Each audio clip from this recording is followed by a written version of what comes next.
बहुत अच्छा आप गाती हैं। अरे आप भी बहुत अच्छा गाते हैं। आइए आगे पृथ्वी बाबू के लिए हम लोग गाएंगे कि बधैया बाजे आज अंगनैया बधैया बाजे आज अंगनैया बधैया बाजे मेरा आवाज खूब नीचे गाइएगा।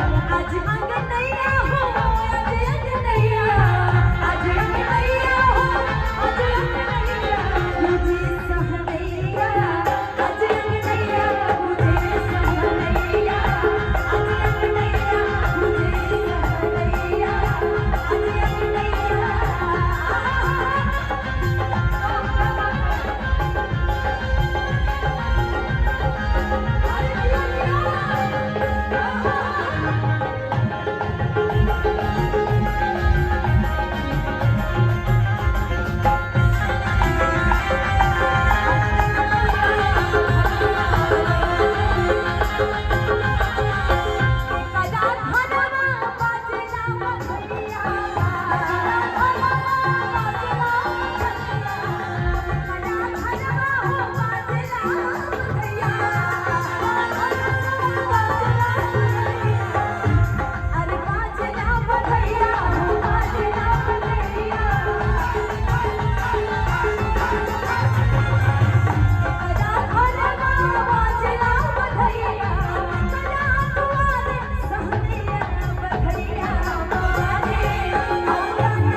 मैं नहीं जानती कि वो बाबू में क्या लगते हैं।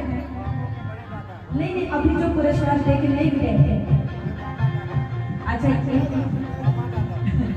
बाबू के मामा दादा रे बाप रे बाप इतना लंबा लंबा रिश्ता उनके तरफ से न्यौछावर में 500 रुपए के बहुत बहुत बधाई बहुत बहुत शुभकामनाएं। जी बोलिए।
बधैया बाजे अरे बाबू के पापा के मामी जी उनके तरफ से 500 रुपए के वाह वाह वाह वाह बहुत बहुत बधाई।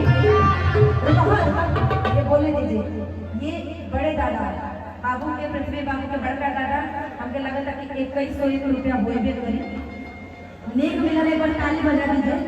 जितना एनर्जी में डांस कर रहे हैं मतलब किसी ने किया नहीं जब तक से शुरू किया है लास्ट तक बने हैं है ना। इनके लिए तो तालियां बनती हैं और सर मेरी